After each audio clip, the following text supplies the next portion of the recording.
Bhagavad Gita, chapter 6, texts 46 and 47. Tapasvibhyodhiko yogi jnanibhyopi matodhikah karmibhyaschadhiko yogi tasmad yogi bhavarjuna. Yoginamapi sarvesham madgatenantaratmana shraddhavan bhajate yo mam same yuktatamo mataha.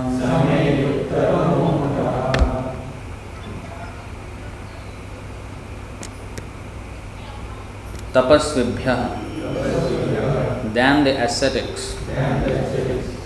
Adhikah, greater. Yogi, the yogi. Jnanibhyah, than the wise. Api, also.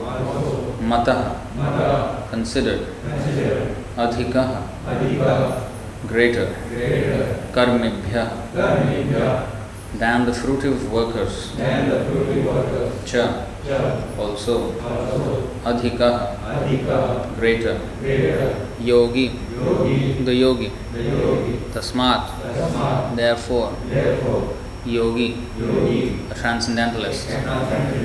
Bhava, just become. Arjuna, O Arjuna. Translation. A yogi is greater than the ascetic, greater than the empiricist, and greater than the fruitive worker. Therefore, O Arjuna, in all circumstances, be a yogi.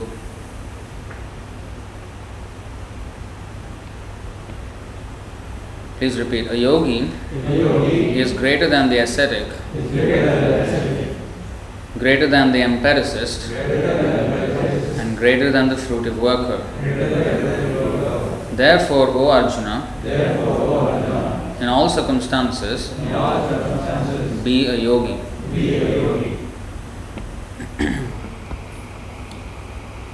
We will read the translation of the next verse as well. Why is it happening like that?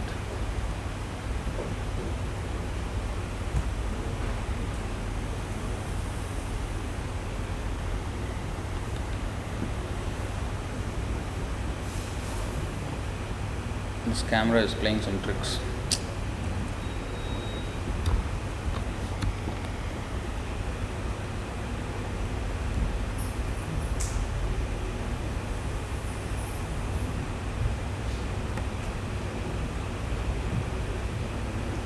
Yoginam, of yogis. Api, also. Sarvesham, all types of.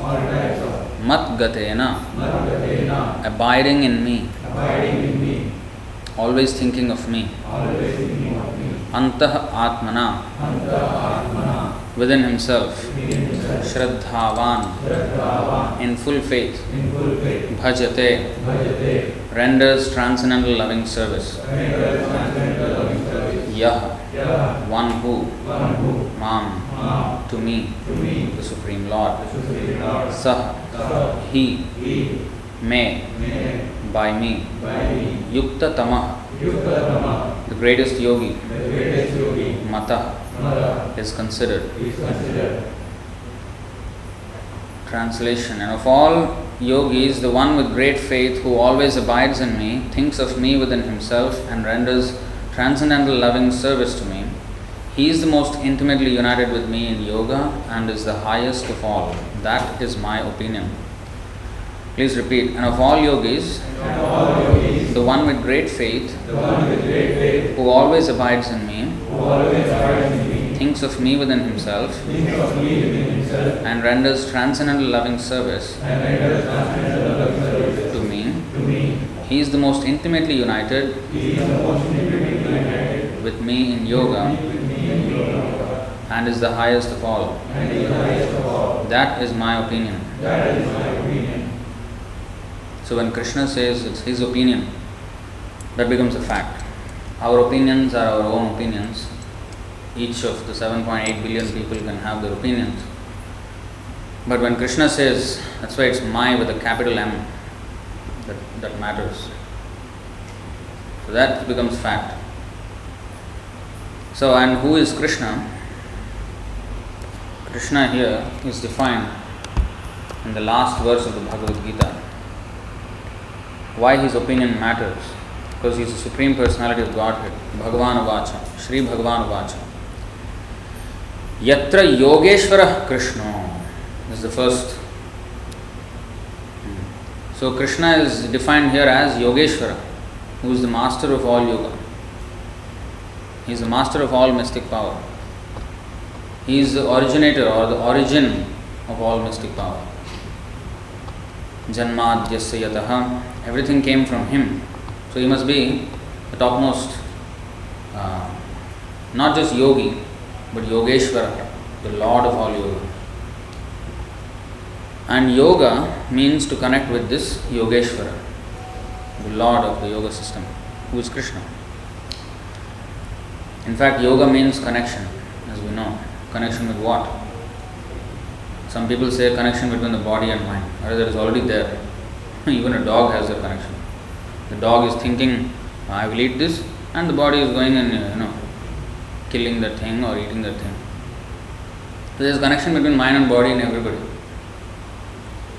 But the connection means between the soul and the super soul, Atma and the Paramatma. That connection we are talking about. Anybody who is not, and the only connection now between the Atma and Paramatma, or the Brahma and Parabrahma, is of loving service. There is a relation between the infinitesimal soul that we are and the supreme soul that Krishna is. And that transaction between the two, the yoga, the linking process, or the linking relationship, is transcendental loving service, bhakti. So actually, yoga only means bhakti yoga, nothing else.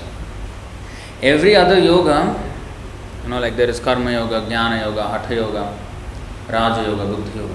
So all these yogas are just like the ladder, yoga ladder. Yoga is like a ladder. Suppose at the 100th step there is bhakti yoga, which is the actual pure yoga. And because people cannot come to that stage right away because of their different mentalities, there is only a few, very, very small percentage of the population who can actually take to this yoga. Because it requires complete abstinence from sense gratification. So people generally want sense gratification, and therefore they cannot easily take to Krishna consciousness. Actually, it is very easy, provided we agree to abstain from sense gratification and serve Krishna. Rishikena Rishikesha Sevanam. That's all. That's all actually bhakti is. To employ our senses, which are not our senses, rented. These senses are rented by us. For a certain period of time only do we have these senses at our disposal. Otherwise, when the Lord wills, Mrityu Sarvaharascha, as death, I take away everything. So he is the owner. He calls the shots. When he says get out, we have to get out. Just like the owner, when he says to the tenant, you please move out, he has to move out. He cannot do anything. So we are only a tenant, it's not our senses. If we were the controller, we would be calling the shots. But we are not. So we are only a tenant here. So he is the owner, Krishna. So therefore his name is Hrishikesha. Hrishika means senses. Isha means the Lord of the senses. So our senses, we say our, at this point. Just like we say this is my house, but actually maybe it is a rented house. This is my house. So like that, our senses are meant to be in his service because they are his property. So that is bhakti yoga. But the problem is we don't want to use our Hrishika or senses in his service, Krishna's service. We want to use it in our service.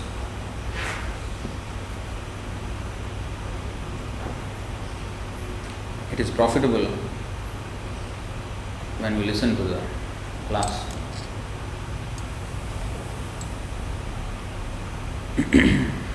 So,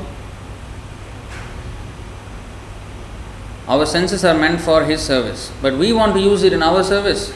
This is our problem.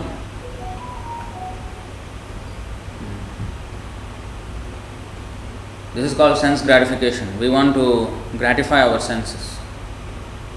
And it is called sparsha. Bahye sparsheshu asaktatma vindatyatmani yat sukham. Of course, this is the person who has withdrawn from such sense gratification. He enjoys pleasure within because of his relationship with Krishna. Just by abstinence of sense gratification, we cannot get pleasure. That's why some people think, oh, how come you all are, you don't go to cinemas? Oh, you don't go to, you don't watch sport, you don't play sports.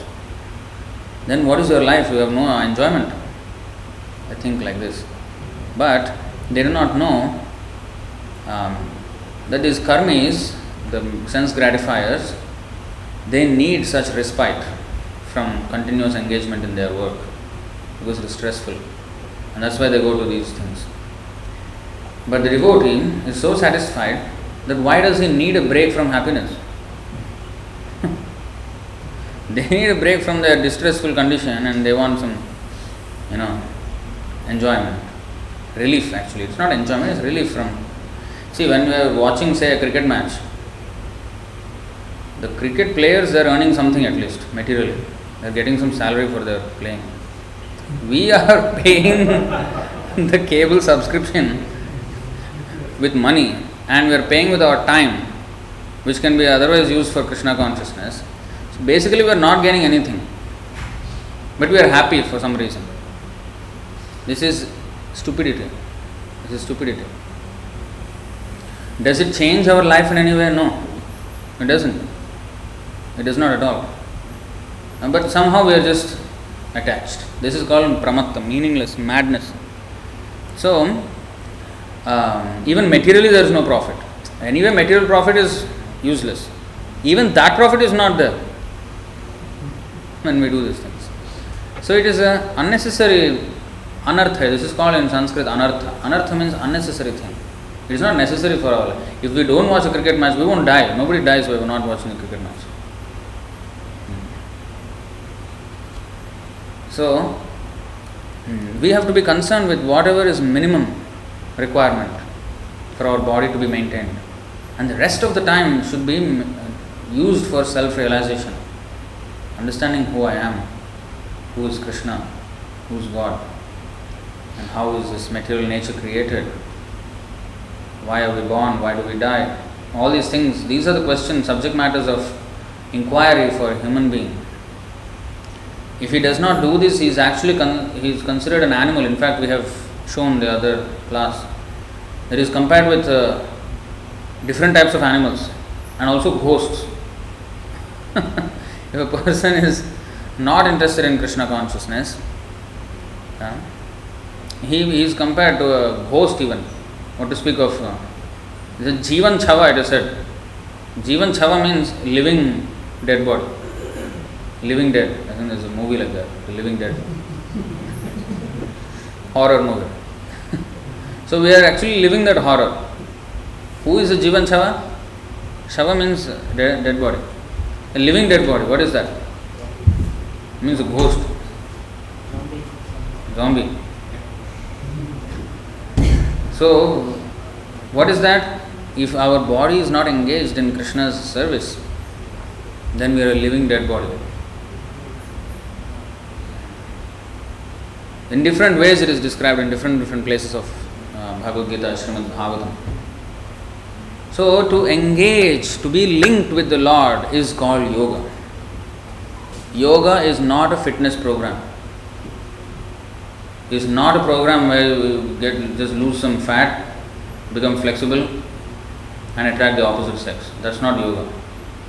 In fact, today's yoga is only two things: asana and pranayama. These two things are yoga. They either do breathing exercise or do postures, and they said this is yoga. It is not a program for just some losing fat and getting some concentration. They say this is not yoga. That's why it's called Ashtanga Yoga. 8 divisions of that yoga practice is there. And before we come to asana and pranayama, which are the third and fourth steps, there are first 2 steps first. What are they? Yama and niyama. There are some do's and don'ts before we even get to the point of asana, yogasanas. And in those yama and niyama, first thing, Suchau deshe pratisthapya, get out from the city. Suchau deshe pratisthapya, that means we have to situate ourselves in a very, very sacred place. Not a place where there is full of disturbance in the mode of passion, rajogun. No. That's why the yogis used to go to the forest. Complete, no disturbance. Suchau deshe, and in the sacred place, pilgrimage, like Haridwar, Rishikesh, you will find. Nowadays, of course, there are quacks also. They are not yogi, smoking ganja, not that is another don't. You cannot intoxicate. What yogi is smoking ganja? What kind of nonsense yogi is this? That's not yogi. So, yama and niyama first of all. Sthiram asanam atmanah, natyuchritam, natinicham, chailajina kuchottaram. So, how one should sit, where one should sit, and how one should concentrate his mind on the manasamyamya matchitto, Krishna said. You think of me, not simply some blank the mind. These kind of things are not yoga. Think of me, Krishna says. And brahmachari vrate sthitaha. One has to be complete celibate. Nowadays, we go yoga class, all women are there. What brahmachari is going on there? And, the yoga instructor may be sometime male, and then there is a female. What kind of brahmachari is it? Huh? And that too, they wear very tight clothes. So this is not even yoga. But in the CBD, in the Central Business District, we find big advertisement, big billboards. The real yoga, true yoga. That's not real, that's not true. Here, I ask him, this is yoga. What we are doing here is yoga. Only here. We are not fanatic. We are saying only here, how can you say like that? Yeah, we will say. And we will prove it. Because Krishna says, who is my devotee, he is yogi. So, we will go to the verse now.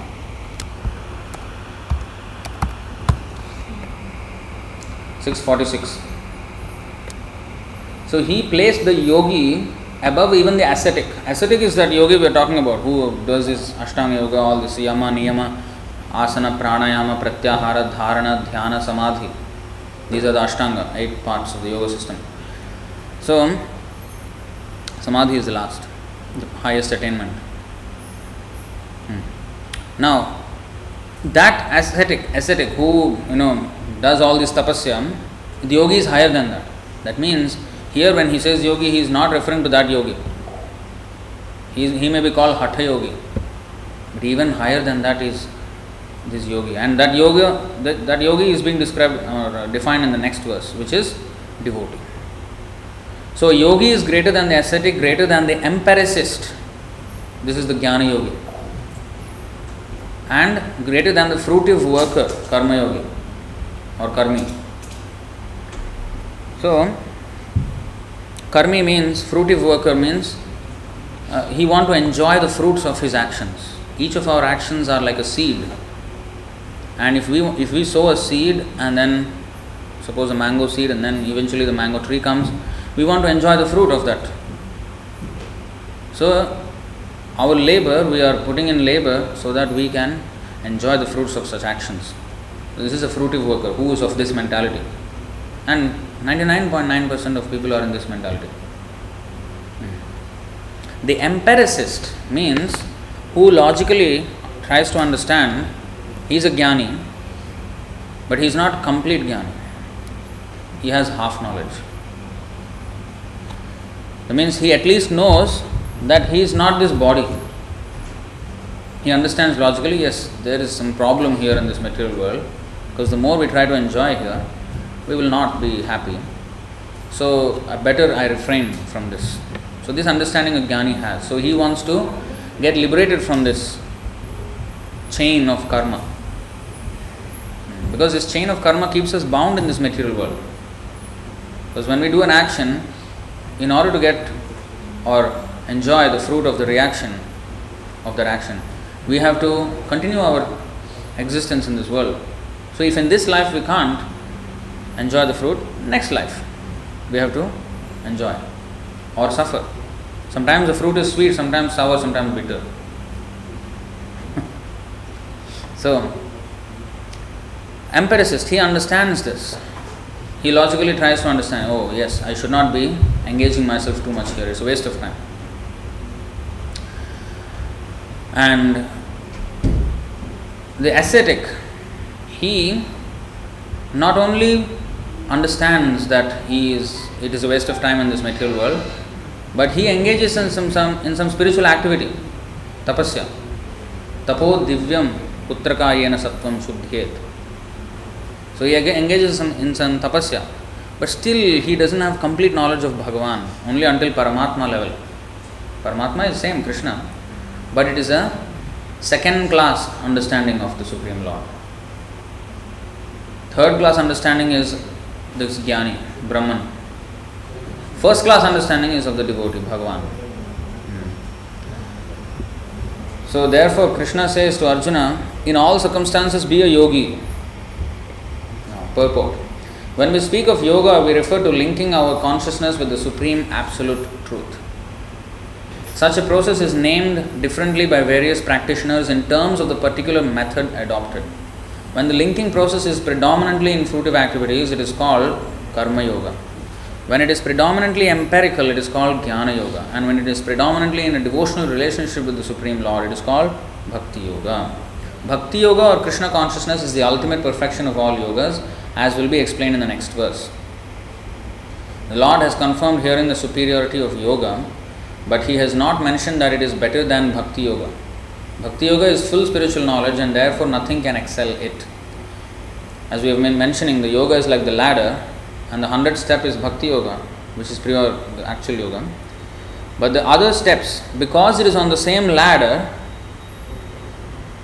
so it is, suppose, maybe at the 25th step.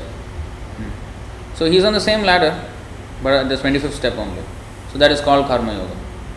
Say, for example, karma yoga, then jnana yoga, hatha yoga. So all these different names of yogas are wherever the advancement is stagnated of that particular person. According to that level, he is termed as karma yogi or jnana yogi or hatha yogi or this or that. So the real yogi is bhakti yoga. Bhakti yoga is full spiritual knowledge and therefore nothing can excel it. Asceticism without self-knowledge is imperfect. Empiric knowledge without surrender to the Supreme Lord is also imperfect. So if one is doing this tapasya, big tapasya, or one is trying to do,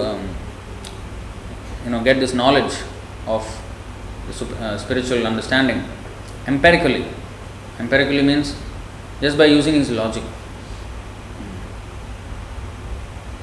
Logic actually falls short, way short, to understand the Supreme Lord. Achintya khalu ye bhava natans tarkena yojayet.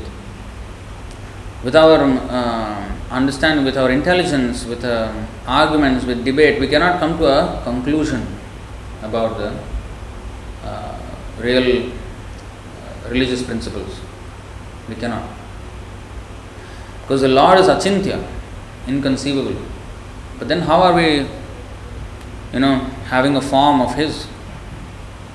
And how are we chanting His name? What is the meaning of inconceivable? So this is inconceivable to our material senses. So with any amount of exercise of our senses or our mind or intelligence, we cannot understand who God is. But when He reveals, we can understand. Therefore, this sound is called Shabda Brahma. It is said that Adhokshaja, today morning also I was saying, Adhokshaja, the Lord's name is Adhokshaja. That means Adha Krita Akshaja Jnanam iti Adhokshaja Smrita. That means with our words we cannot describe Him. Then how are we talking about Him? This is not our words. These are Krishna's words. This is called Shabda Brahma, spiritual sound vibration. Ordinary Shabda is different. Ordinary Shabda is the Shabda produced by ordinary living entities with their limited sense and mental perception. But Shabda Brahma is revealed sound. Although it resembles sound of this material world, it is not. Because with any of the sound of this material world, we cannot understand the Lord. But when the Lord reveals in Bhagavad Gita, He talks about Himself. Therefore we understand. And we have to accept such sound without questioning. Only for our understanding we can see the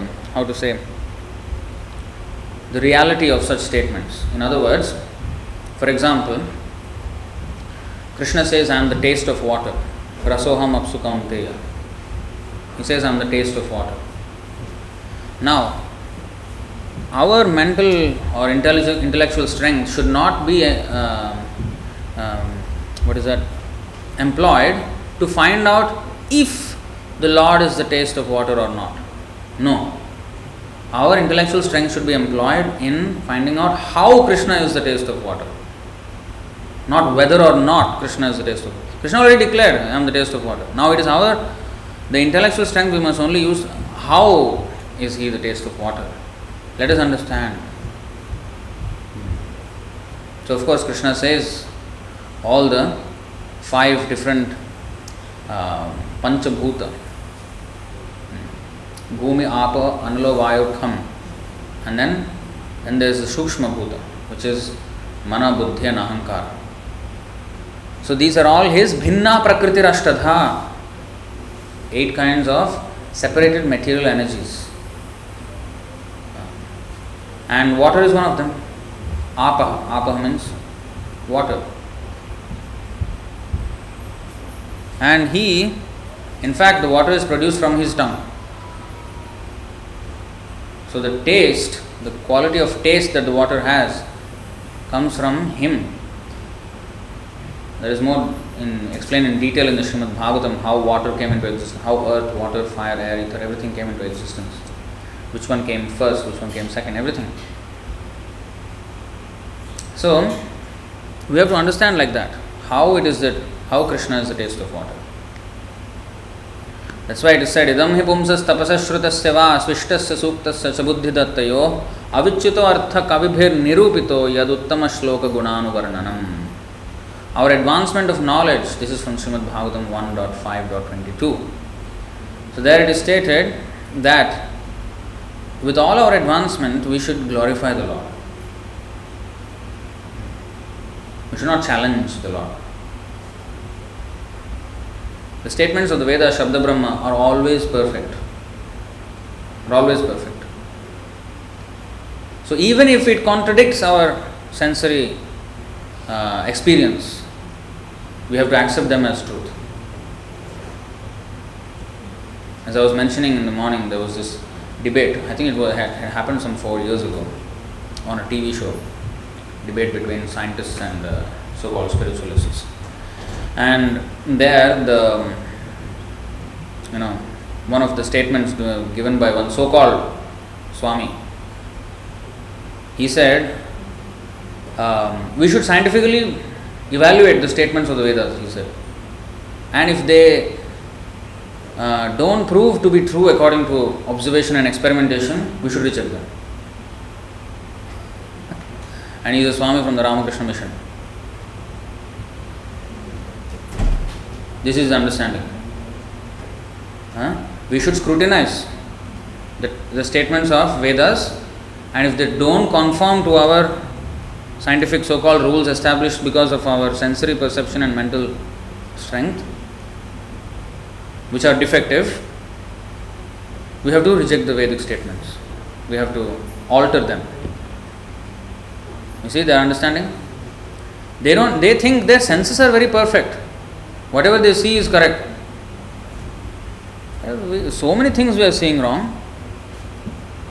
How can we say seeing is believing? Then the magician, he makes us believe something, but we are seeing right in front of our eyes, he is doing it. Sleight of hand it is called. Sleight means cheating. He is cheating us right in front of our eyes. If we say seeing is believing, we believe something, but it is not correct. He makes us believe something. So if right in front of our eyes we can be cheated, not just that, ultraviolet we cannot see, infrared we cannot see. We close our eyes, we cannot see. We cannot see the eyelid, which is the closest thing to the eye. We cannot see. The far things we cannot see. If the spoon is half bent, half immersed in water, it looks bent. You want to believe your eyes? Only a fool would do so. The sun looks like a small spot in the sky. Is it a small spot? No. Millions of times bigger than the earth. So our eyes are telling different story than what the truth is. So how can we believe? So if something does not conform to our minuscule experience and understanding of our senses and mind and intelligence, which are tiny, and how can we reject a statement given by the Supreme Lord, who is the master and creator of everything? Nowadays even Hindus, so-called Hindus, oh, I am a Hindu, I am proud Hindu, but Bhagavad Gita he doesn't believe. No, I respect Bhagavad Gita. He will say, I respect Bhagavad Gita, but the statement inside Bhagavad Gita he doesn't believe. Krishna says, Mam ekam sharanam vraja, surrender unto me alone. No other devata, nothing. All other devatas are my servants. But he doesn't believe this. He said, no, how can you say like this? Hinduism is a flexible religion. You can worship whoever you want. But Krishna says otherwise. Krishna says those who worship other devatas, whatever they get from the other devatas are actually only coming from me. Without my sanction, they have no rights and no power to give anything. Even such exalted devatas as even Brahma and Lord Shiva themselves. That's why even Lord Shiva says, Aradhananam sarvesham Vishnu aradhanam param. Of all worship, Vishnu aradhana is highest. And he says, I can give my devotees anything, Lord Shiva says. But mukti I cannot give. Anything in this material world I can give. I can give anything. Materially I can give. But what is the use of the material thing?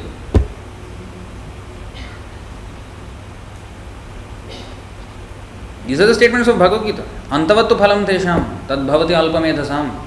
Alpamedhasa means, medhasa means intelligence. Sumedhasa means very intelligent. Alpamedhasa means very less intelligence. Those who are not very intelligent, they take to the worship of different devatas. But if you tell this to a Hindu, there will be a riot. Now not only devatas, human beings are also coming to the altar. Human beings, some Baba, some Yogi, some Guru. Somebody will say, a new Baba came. Oh, okay, give his picture. I'll put him. What if he is God? No, I should not offend him. Something bad will happen to me. I'll put inside the altar. In small picture there. Sometimes the so-called stupid Baba's picture is biggest and Krishna's picture is somewhere in the corner. This is offensive. It is in the Shastra it is said this is a Nastik.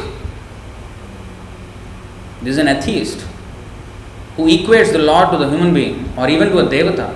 Yastu Narayanam Devam Brahmarudradi Devatai Samatvenaiva Viksheta Sa Pashandi Bhavidhruvam. Padma Puran says he is an atheist who considers Lord Krishna equal to even such exalted devatas as Brahma and Shiva, who are the topmost devatas in the universe, great devotees of Krishna. But if we consider them equal to Krishna, we are atheist. And what to speak of some paltry human being?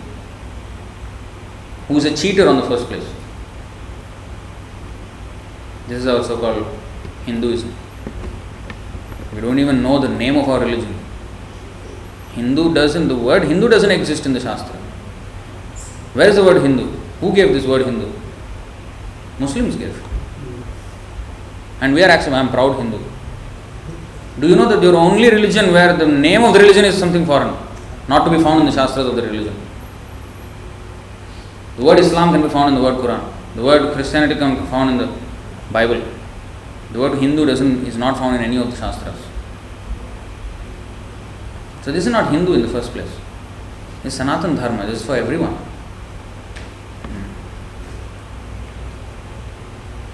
It angers me when I go to Quora.com and people ask about Hinduism, and people who answer absolutely knowing nothing about our religion, they answer absolute crap in the name of Sanatan Dharma. They say whatever they want, nothing to do with the statements of Bhagavad Gita, Srimad Bhagavatam, Vedas, nothing. We have so much voluminous literature describing God and ourselves. We don't read a single book. Whereas other religions, they have only one book, but they read it. Are you not ashamed that, we are not reading? So many books we are not reading. One book they have, that they read. They have classes, they have organized courses and everything. What we have? We are not in the least interested.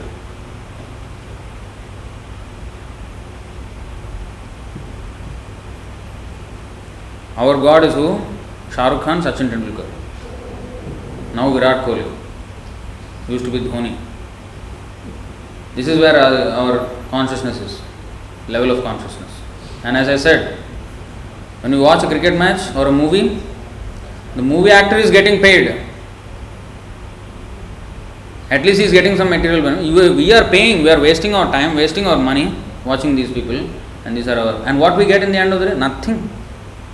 Nothing to do with our life. This is all nonsense. So we have to understand what is actually life, what is the value of life from Bhagavad Gita. Open the book. We are very concerned about any notifications I got. We have 700 unread notifications from the Bhagavad Gita. Please read. 700 shlokas are there in Bhagavad Gita, unread messages. Open. There are 18,000 unread messages from Bhagavatam. 11,500 unread messages from Chaitanya Charitamrita. Read. Too many notifications are there. Empiric knowledge without surrender to the Supreme Lord is also imperfect, and fruitive work without Krishna consciousness is a waste of time. Therefore, the most highly praised form of yoga performance mentioned here is Bhakti Yoga, and this is still more clearly explained in the next verse. This is the next verse.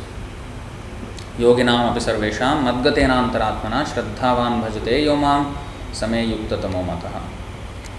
And of all yogis, the one with great faith who always abides in me, thinks of me within himself, and renders transcendental loving service to me, he is the most intimately united with me in yoga and is the highest of all. That is my opinion. So Krishna is now declaring here, Sri Bhagavan, who is the topmost authority. You cannot doubt his statement. Now he is saying that the Bhakti Yogi, the devotee, my devotee is the highest yogi. He is the highest yogi because he is connected to me in the best possible way, in the closest, most intimate way. Others are not as higher than him. So, high as him, sorry. Purport. The word bhajate is significant here. Bhajate has its root in the verb bhaj, which is used when there is a need of service. The English word worship cannot be used in the same sense as bhaj. Worship means to adore or to show respect and honor to the worthy one. But service with love and faith is especially meant for the Supreme Personality of Godhead. One can avoid worshipping a respectable man or a demigod and may be called discourteous, but one cannot avoid serving the Supreme Lord without being thoroughly condemned. Every living entity is part and parcel of the Supreme Personality of Godhead, and thus every living entity is intended to serve the Supreme Lord by his own constitution. Failing to do this, he falls down. The Bhagavatam 11.5.3, 11th canto, 5th chapter, 3rd verse, confirms this as follows. य एषां पुरुषं साक्षात् आत्मप्रभवमीश्वरं न भजन्त्यवजानन्ति स्थानाद् भ्रष्टाः पतन्त्यधः. Anyone who does not render service and neglects his duty unto the primeval Lord, who is the source of all living entities, will certainly fall down from his constitutional position.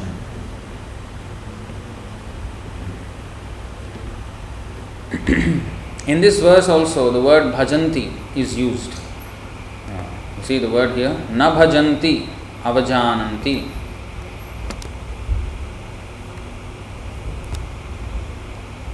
In this verse also the word bhajanti is used. Therefore, bhajanti is applicable to the Supreme Lord only, whereas the word worship can be applied to demigods or to any other common living entity. The word avajananti used in this verse of Srimad Bhagavatam is also found in the Bhagavad Gita. Avajananti mam mudhaha. Bhagavad Gita chapter 9 text 11. Only the fools and rascals deride the Supreme Personality of Godhead Lord Krishna. Krishna is using all kind of flowery language. Fools and rascals. These are Krishna's condemnation of those who do not become his devotees. Such fools take it upon themselves to write commentaries on the Bhagavad Gita without an attitude of service to the Lord. You can find so many. Narendra Modi, Prime Minister of India, in the beginning of his term, he used to, whenever he meets a president of a country or something, he used to give Bhagavad Gita to him. But that Bhagavad Gita is Bhagavad Gita according to Gandhi.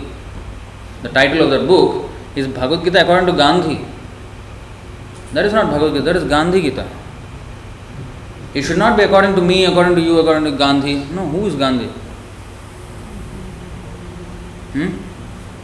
People call him Mahatma. People call him Mahatma. But according to Krishna's terms, he is not Mahatma. Because Mahatma means one who is Mahatma? Bahunam janmanamante jnanavan mam prapadyate Vasudeva sarvamiti sa Mahatma. He is defining Mahatma here. Let us see. 7th chapter 19th verse. Sudurlabha. This is very rare to see. Sudurlabha. So he is defining Mahatma. Great soul.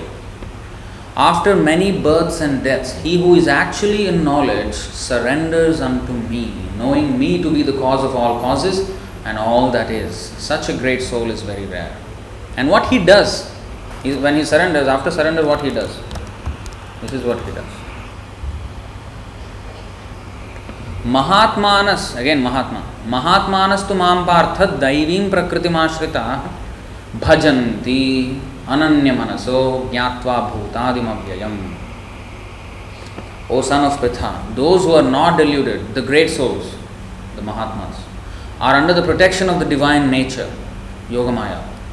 They are fully engaged in devotional service because they know me as the Supreme Personality of Godhead, original and inexhaustible. So they serve only the Supreme Lord. They don't fast for a country's sake. They fast only for Krishna's sake. Because Krishna says, what is that? Yat karoshi yad ashnasi yad juhoshi dadasi yat tapasyasi kaunteya tat kurushva madarpanam. You do for my satisfaction. Whatever tapasya you do, whatever charity you do, whatever you do for my satisfaction. So we must know how to satisfy Krishna in each of our activities. To what we have to contribute, to what mission we have to contribute. And what kind of tapasya we must do. Now we fast for Ekadasi, for Janmashtami, for all this. This is proper fasting. Fasting for a country? No. In fact, people, they attribute a lot of value to that. Patriotism, worshipping the motherland. Especially in India, it's very strong patriotism. But in Bhagavatam, it is not a very high quality. In fact, Bhauma Ijyadhi is patriotism in Sanskrit. One who worships the land of his birth. Bhauma. Bhumi means land. Bhauma Ijya means the worship of the land of birth. And such a person is considered a Gokhara, an ass. donkey. If we are too attached to our land of birth, we are no better than an animal. Because the dogs also have, a land. They demarcate. They also have boundary. With urine they demarcate. You know this? If another dog comes, they will smell the urine and the stool of that. That's why they smell the backside of the dog to see whether this, and also of course to have sex. And when they smell some urine which is on the ground of some other dogs from another, they start barking and finding the dog. In India there are so many stray dogs and fighting always. So how are we better than the dogs if we are just drawing some lines and saying this is your territory, this is my territory, and then fighting? How are we better? So Srila Prabhupada said immigration just like dogs. Oh, why did you come to my country? This is immigration. Barking. In fact, my brother, Rajagishwar, once he came, this was I think way back in 2012 or 13 somewhere. And one of the because his visa visa is valid for like 2 months, 9 weeks, right? Usually. Visit visa. So he came and he left. And then he came again within that 9 weeks. He left and he came again. So that lady here shouting at the top of her voice, "Why did you come here? Who do you think you are?" Shouting. Dogs. This is a dog. Huh? Yeah. There's absolutely nothing against the law. You are angry with your husband, why are you shouting at other people? Huh? So this is nonsense, dog business. So this whole patriotism is considered dog business. So if I am fasting for such a cause, I am not considered a Mahatma according to Bhagavad Gita. People may call, but who is supposed to give the certificate? Now when you graduate from a university, who will give you a certificate? The man on the street or the dean of the university? A qualified man must give, no? We get Mahatma certificate from unqualified rascals. And what is the use of the title? Similarly, the Gandhi also, he called some people as Harijan. Because they were discriminated against, he called them Harijan. Just by changing the nomenclature won't change anything. Yes, nobody should be discriminated against. They should be helped. Everybody should be helped. Now, if somebody is low in his culture, then he has to be elevated. That's how you make him Harijan. Harijan means what? A person of God, person of Krishna, person who belongs to. Who is Harijan? Persons like Narad Muni, persons like Srila Prabhupada, they are the ones who are carrying out the mission of the Lord. They are Harijan. In fact, because he gave the name to such people who are, low in their culture, the name Harijan became a low class word. Instead of elevating them, he put Hari in a low class position. This is his so-called Bhagavad Gita. And he said in the Bhagavad Gita, now you see Mrigari, you know the Mrigari story, right? Narad Muni. He turned a hunter. There was a person called Mrigari. He was a tribal hunter in the forest. So Narad Muni was just going into the forest and he saw animals half dead and they were twitching and twirling in pain. But they did not die. And every animal had an arrow pierced in his body. But he did not die immediately. So he was seeing so many animals like this and he followed the trail of those. He felt very much compassionate. Who is doing this much, pain? So then he followed and then he found this hunter who was doing it. And he stopped the hunter. What are you doing? What is your name? He said, Mrigari. What are you doing? I am hunting. Are you the one who shot all these animals? I saw. Yes. then why are you shooting them in such a way that they are half dead? They are not fully dying. And that is the art I have learned from my father. It is easy to shoot an animal and kill it in an instant. That is easy. Actually, even that is difficult, honestly. He said, maybe there are many hunters who can do that, kill the animal. But I can do in such a way that I can shoot it, but it will not die immediately. It will take hours for it to die. That is the art So I am proud of my art. He said, do you know that it is, Narad Muni said, it is way less sinful, still sinful, but way less sinful to kill the animal immediately, because you are not giving it as much pain. Although, because you are killing, you have to also die next life. As many animals as you have killed, that many times you have to take birth as an animal and be killed in the same way. And by killing them, that's why the Sanskrit word is called mamsa, meat. Meat is called mamsa. Mamsa means mam saha khadati iti mamsa. Saha means he. Mam means me. Mam saha khadati. He will eat me in his next life. That is the meaning of mamsa. Now I am so called eating him, favorite what? Chicken, tandoori, whatever. Next life, what is that? What will happen?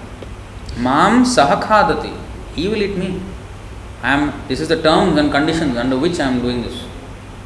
So the word itself will remind you of the law of karma.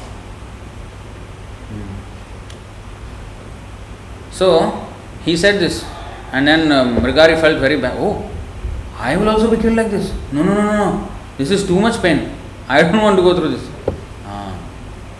Then there is only one way, because now you have already killed so many thousands in your life.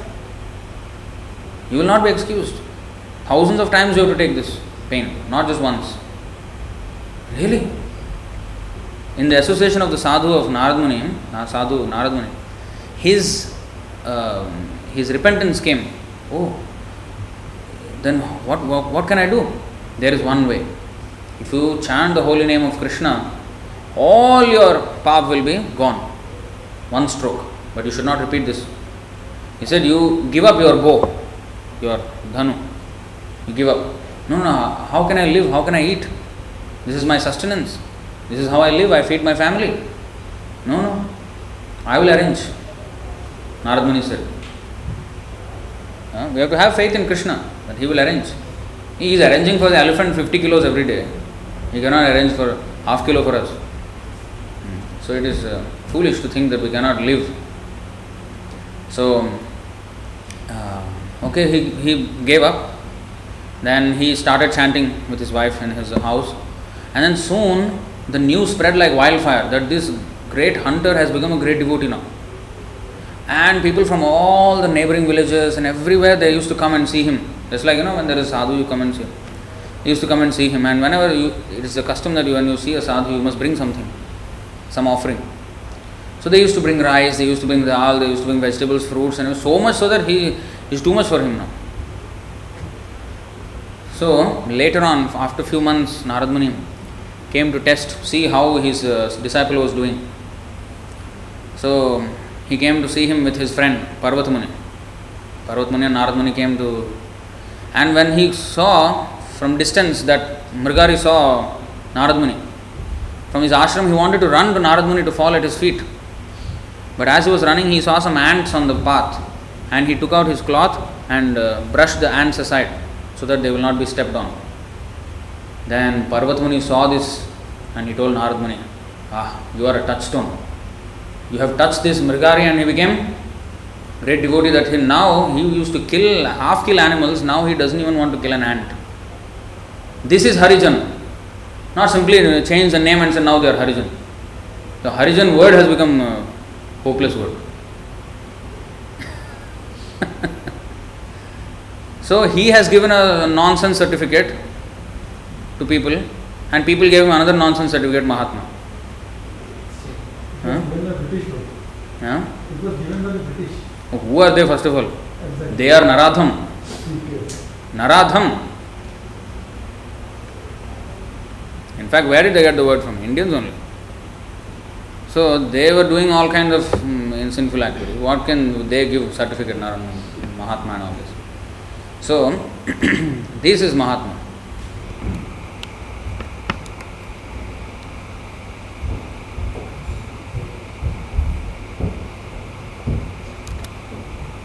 Such fools take it upon themselves to write commentaries on Bhagavad Gita. This Gandhi wrote commentary on Bhagavad Gita. Kurukshetra, he defined Kurukshetra because first word in the Bhagavad Gita is Kurukshetra. Dharma Kshetra, Kurukshetra. He defined Kurukshetra as this body, our body. And Pancha Pandava, the 5 Pandavas are the 5 senses. Where did he get this understanding? Where did he get this meaning from? That means he is complete. And he said himself that I am not sure if this Mahabharata is a real history. And this is the kind of person who is writing on Bhagavad Gita. Yes,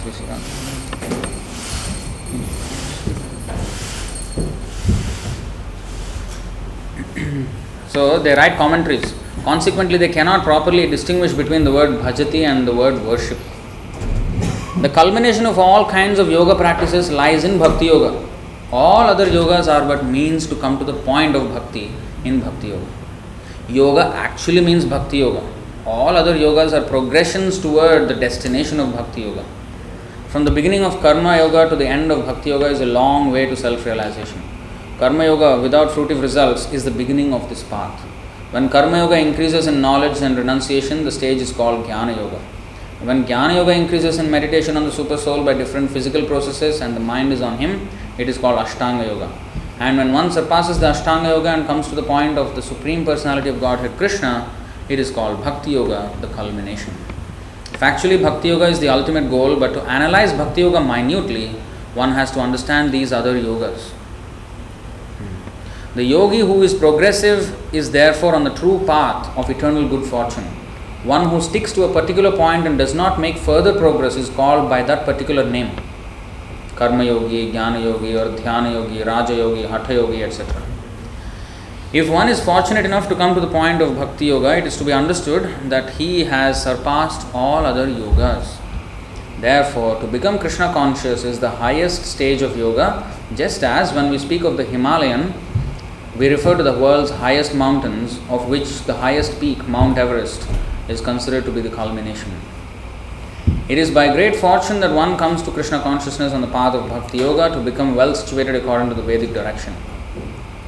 The ideal yogi concentrates his attention on Krishna, who is called Shamsundar, who is as beautifully colored as a cloud, whose lotus-like face is as effulgent as the sun, whose dress is brilliant with jewels and whose body is flower garlanded, illuminating all sides in his gorgeous luster, which is called the Brahma Jyoti. He incarnates in different forms such as Rama, Narasimha, Varaha and Krishna, the Supreme Personality of Godhead, and he descends like a human being as the son of Mother Yashoda, and he is known as Krishna, Govinda and Vasudeva. He is the perfect child, husband, friend and master, and he is full with all opulences and transcendental qualities. If one remains fully conscious of these features of the Lord, he is called the highest yogi. This stage of highest perfection in yoga can be attained only by Bhakti Yoga, as is confirmed in all Vedic literature. Yasya deve para bhaktir yatha deve tatha gurau tasyaite katitha hyarthaha prakashante mahatmanah. Only unto those great souls who have implicit faith in both the Lord and the spiritual master are all the imports of Vedic knowledge automatically revealed. Shvetashvatara Upanishad, 6th chapter, 23rd verse. Bhaktirasya bhajanam tad iha mutropadhin nairasyenamushmin manah kalpanam etadeva naishkarmyam. The definition of naishkarmyam. Naishkarmyam means to act in such a way that there is no reaction. Bhakti means devotional service to the Lord which is free from desire for material profit, either in this life or in the next. Devoid of such inclinations, one should fully absorb the mind in the Supreme. That is the purpose of Naishkarmya. Gopal Tapani Upanishad, chapter 1, text 15. These are some of the means for performance of Bhakti or Krishna consciousness, the highest perfectional stage of the yoga system. Thus end the Bhaktivedanta purports to the 6th chapter of the Srimad Bhagavad Gita in the matter of Dhyana Yoga. Now these are the concluding verses, two concluding verses, 646 and 647, concluding verses of the 6th chapter, which is the first third of the Bhagavad Gita. If you If we, I'll take out that reference.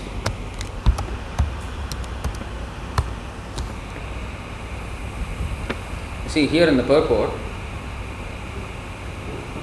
there is mentioned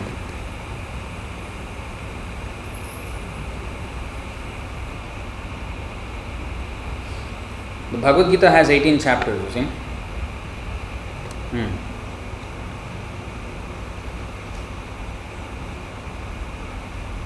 The words idam viditva indicate that one should understand the instructions given by Sri Krishna in this chapter and the 7th chapter of Bhagavad Gita. One should try to understand these chapters not by scholarship or mental speculation but by hearing them in association with devotees. Chapters 7 through 12 are the essence of Bhagavad Gita. The first 6 and the last 6 chapters are like coverings for the middle 6 chapters, which are especially protected by the Lord. If one is fortunate enough to understand Bhagavad Gita, especially these middle 6 chapters in the association of devotees, then his life at once becomes glorified beyond all penances, sacrifices, charities, speculations, etc. For one can achieve all the results of these activities simply by Krishna consciousness. So, as you know now, 18 chapters in the Bhagavad Gita there are, and a total of 700 slokas exactly. And the first 6 chapters and the last 6 chapters protect the middle 6 chapters. So if you see the first 6 chapters, Krishna is talking about, Karma Yoga, Sankhya Yoga, Buddhi Yoga.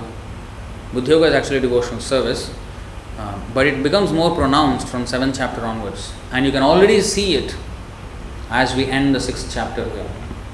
He emphatically now, until the 6th chapter, this 6th chapter, 47th verse, all the first 5 chapters until the end of 6th chapter, Krishna did say, 3rd chapter, 30th verse, he did mention, but not as in clear terms as in this verse, 647. He also explained many types of yajnas in the 4th chapter, and Karma Sannyasa Yoga in the 5th chapter, Karma Yoga in the 3rd chapter. So many things he described. But he is now coming to the point of Bhakti Yoga, which is, he is saying that of all these, Bhakti Yoga is the highest. And he is transitioning to this 7th chapter. And as you can see, let's have a glimpse of the first verse. You see there, Bhakti Yoga starts with Shravanam Kirtanam Vishnoho.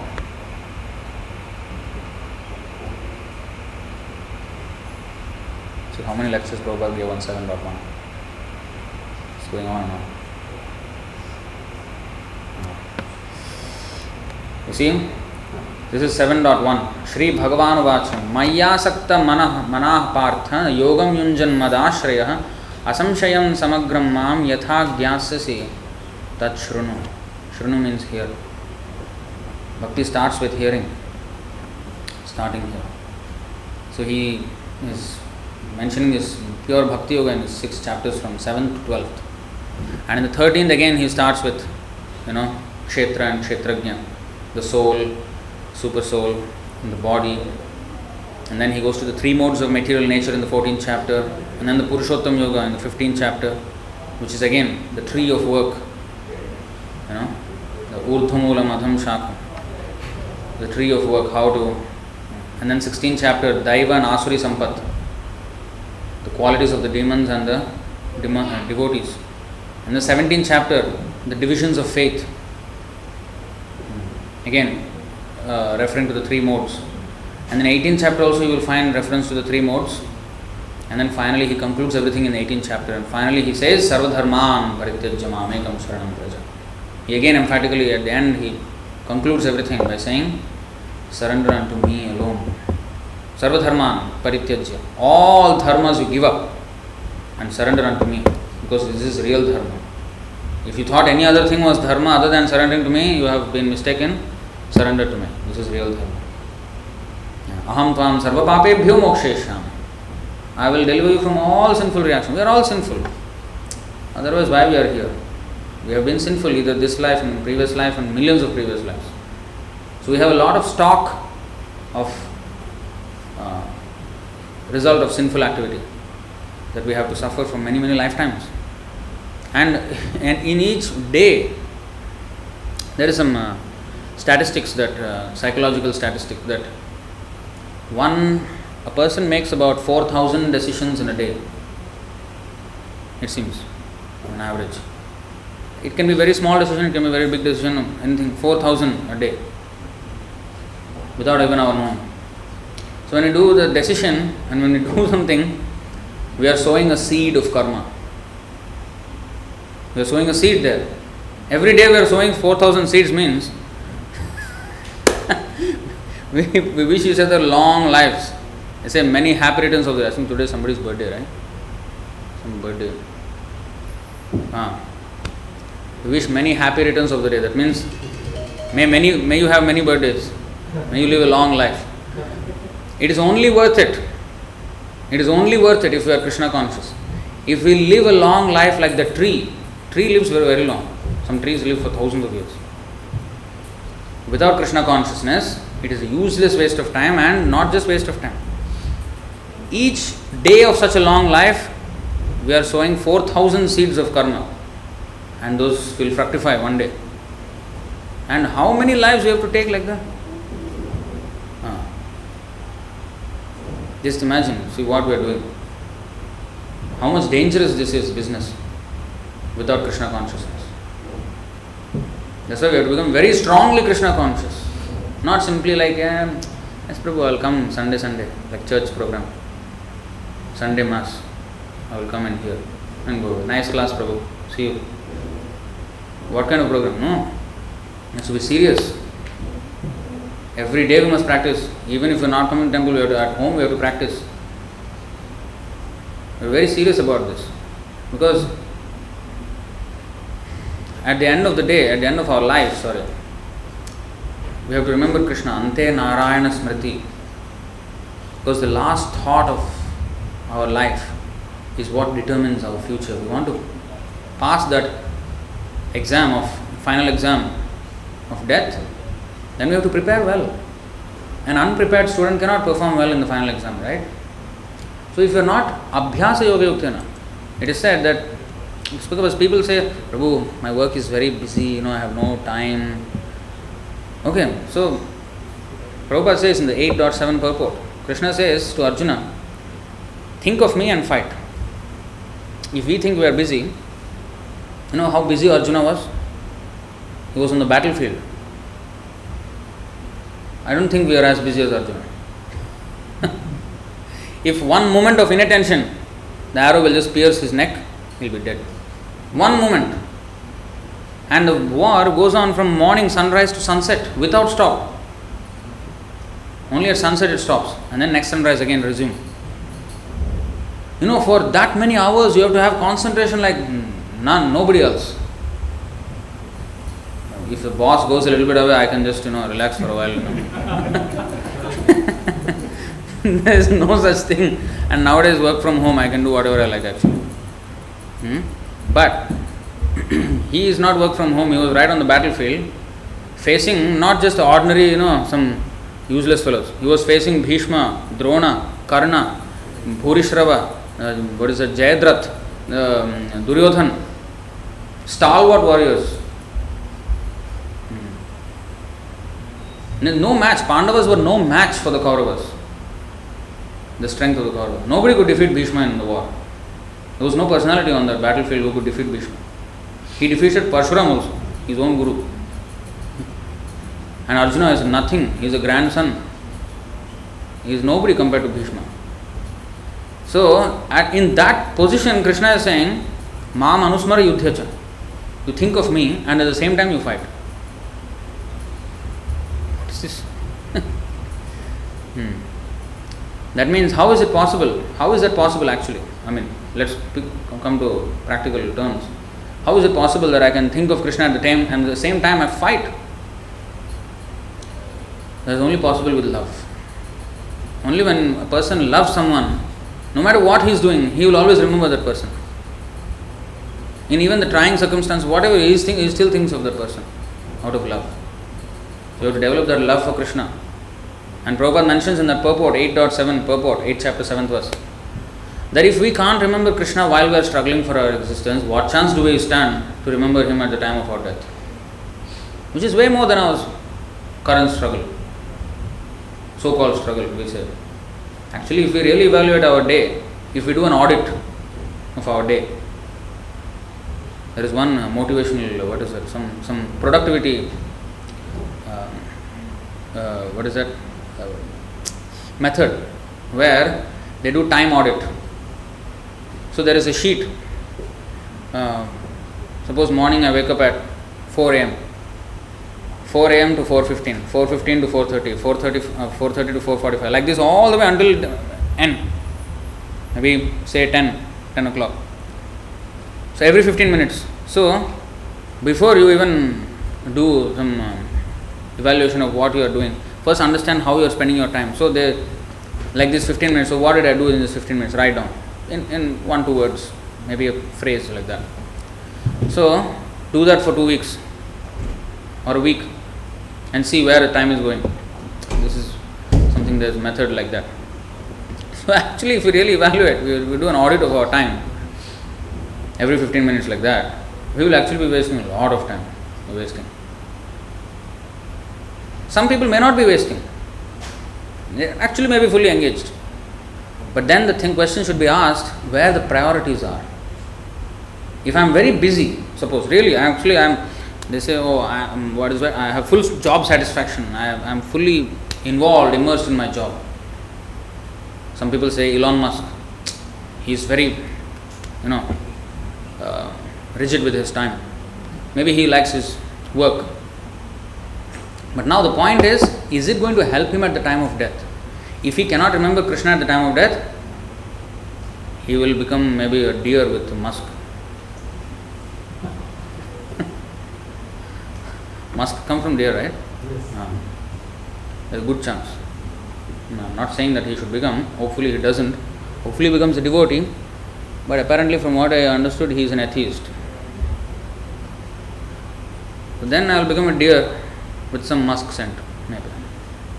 What is the point? Wanted to go to Mars. Where did I end up? In a forest? Some deer. So, it's possible, it's not. Bharat Maharaj became deer. He became musk.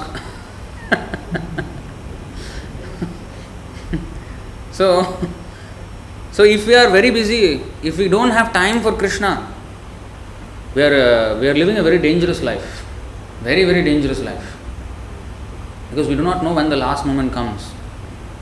When we prepare for our exams, when we are a student, we have a schedule. Okay, this is when your final exams will be, and this is the date of your exam and the time of our exam. But we don't have such notice. Any time it can come and we have to be ready at that time. So that means every moment we have to be alert. We have to be alert. Red alert. So how can we discount any moment as I will just relax? It's not this. We are not saying you cannot relax. Relax means relax, and you can also relax in Krishna consciousness. You can just relax and think about Krishna, learn some harmonium, learn mridanga. That recreation is also there. In fact, our thing is actually relax only. Krishna consciousness is relaxed. There is no tension. Of course, the devotee takes a lot of anxiety to serve Krishna. His anxiety is not his anxiety. His anxiety is to see other people anxious. He sees Shochetato Vimukha Chetasa Indriyartha Maya Sukhaya Bharam Udvahato Vimudhan. Prahlad Maharaj says, Naivodvijay Paraduratyaya Vaitaranyas Tadvirya Gayana Mahamrita Magna Chitta. I am completely bindas. I have nothing to worry. Why? Because I am always glorifying you, O Lord. But I am very much concerned by seeing these people of this world wasting away their lives, suffering so much, carrying this burden of materialistic life, and they're thinking they are happy in illusion. So this is what actually bothers me. So to help them, he will take all kinds of risks. He will undergo all kinds of adventures. Just like Srila Prabhupada, how he went to America at the age of 69, alone in a ship, in a cargo ship, not some cruise ship, Don't think he went in some cruise ship, 5-star, No. Cargo ship he went, freighter. And a small ship, 10,000 tonner ship is a matchbox on the ocean. It's a nothing. So he went in that ship and he suffered 2 massive heart attacks, 2 consecutive. For what? For us, he was happily sitting in Vrindavan. There was no need for him to do any of this. He could have happily, thought of Krishna and no, but he took that anxiety, took that risk, took that adventure to help us. So devotees' anxiety is that, how to help others. Prahlad Maharaj says, there are people who go to the Himalayas and in the serene atmosphere they sit down and peaceful and all that. I am not interested, Prahlad Maharaj said in that. Yes, they are great yogis, fine, but I am not interested in that. I consider them selfish. Prahlad Maharaj, who's, Narasimhadev came for him. He is saying, I consider such yogis as selfish because they are only worrying about their own deliverance. How can they save themselves from this world of Maya?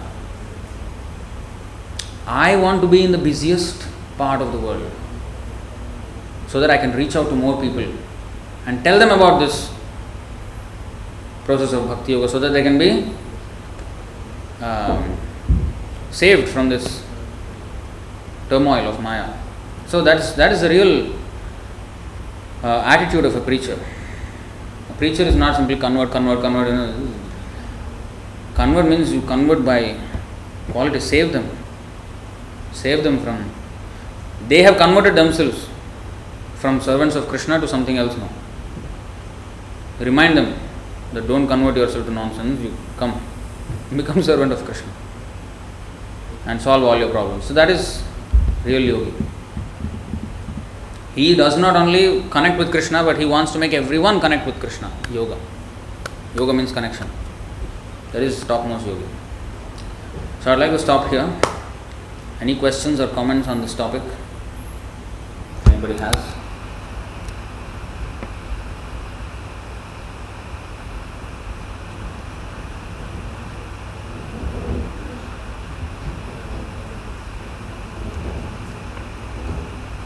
Yeah, Dhiradas is saying 7:9:43. That is the verse.